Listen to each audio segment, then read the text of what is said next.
여러분, 노틸러스를 15만원에 만들 수 있다고 하면 믿으시겠습니까? 오늘 직접 만든 노틸러스를 리뷰해 보겠습니다. 안녕하세요, 준스타입니다.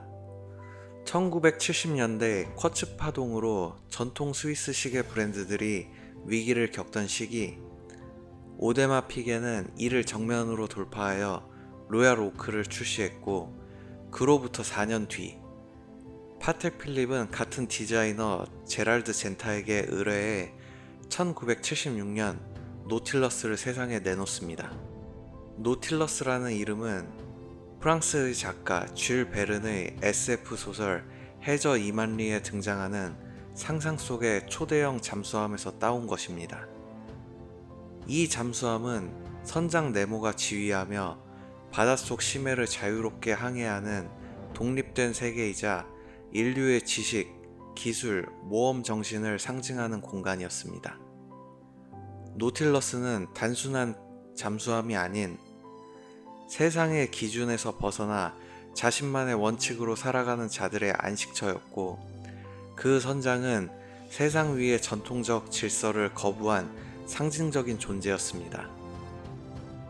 당시 시계업계도 바다에서 영감을 얻은 이름들이 줄줄이 등장하던 때였습니다. 서브마리너, 시마스터, 딥시, 요트마스터, 이런 이름들이 탐험, 기술, 모험을 상징하던 시대였죠. 노틸러스는 다이버워치는 아닙니다.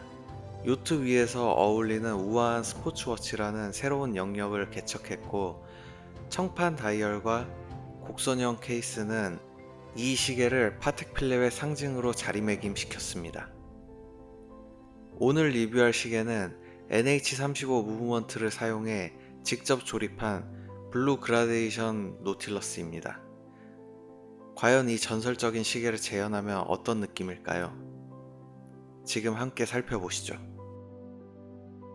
깊고 조용한 해저, 아무 소리도 들리지 않는 그곳에선 자연스럽게 마음이 차분해집니다.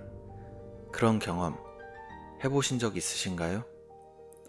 어둡고 고요한 바탕 위로 서서히 번져오는 딥블루의 색감, 이 시계를 처음 봤을 때 느낀 인상은 바로 그 깊이였습니다. 검정에서 중심으로 번지는 블루 그라데이션 다이얼, 빛에 따라 달라지는 다이얼은 심해 속 잔잔한 물결처럼 고요하고 깊습니다. 저는 이 시계를 보고 그런 인상을 받았습니다. 케이스 직경 40mm, 러그 투 럭 47mm, 케이스 두께 12mm, 러그 폭 25mm. 시계가 크기에 비해 작은 느낌이 들고 슬림하고 단단하게 밀착됩니다. 사파이어 글라스를 사용해 스크래치에 강하고, 빛을 받으면 다이얼 색감이 훨씬 더 깊고 선명하게 보입니다. 베젤은 고정형 베젤로 실용 목적보단 디자인 중심의 럭셔리 감성입니다. 다이얼은 블랙 바탕에 블루로 그라데이션 처리되었고, 인덱스는 실버 바형 인덱스, 핸즈는 슬림한 바톤 핸즈입니다. 전반적으로 시인성이 뛰어나면서도 차분하고 세련된 분위기를 만들어줍니다. 빛에 따라 바다처럼 깊어지는 느낌이 정말 매력적입니다. 인덱스와 핸즈에 야광이 적용되어 있고, 처음엔 제법 밝게 빛나다가 점차 부드럽게 사라집니다. 노틸러스 특유의 은은한 감성과 잘 어울립니다. 일체형 브레이슬릿은 폴리싱과 브러싱이 균형 있게 마감되어 있고, 고급스러운 느낌도 충분히 살아있습니다. 무브먼트는 세이코 NH35 무브먼트를 사용했습니다. 자세한 내용은 생략하겠습니다. 착용감은 슬림하면서도 무게 밸런스가 좋고, 꽉 찬 브레이슬릿인데 생각보다 굉장히 가볍습니다. 하지만 전혀 텅 빈 느낌이 아닙니다. 그리고 부드러움 덕분에 매우 편안한 착용감을 느낄 수 있습니다. 셔츠 아래에도 잘 들어가고 캐주얼에도 무난하게 어울릴 것 같습니다. 이 시계 어떤 분들에게 추천할까요?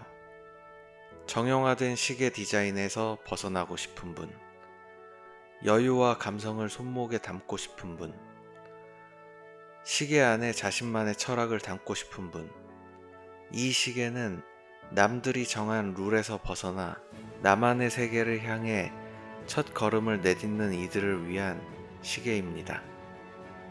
이렇게 또 하나의 시계가 제 컬렉션에 추가되었습니다.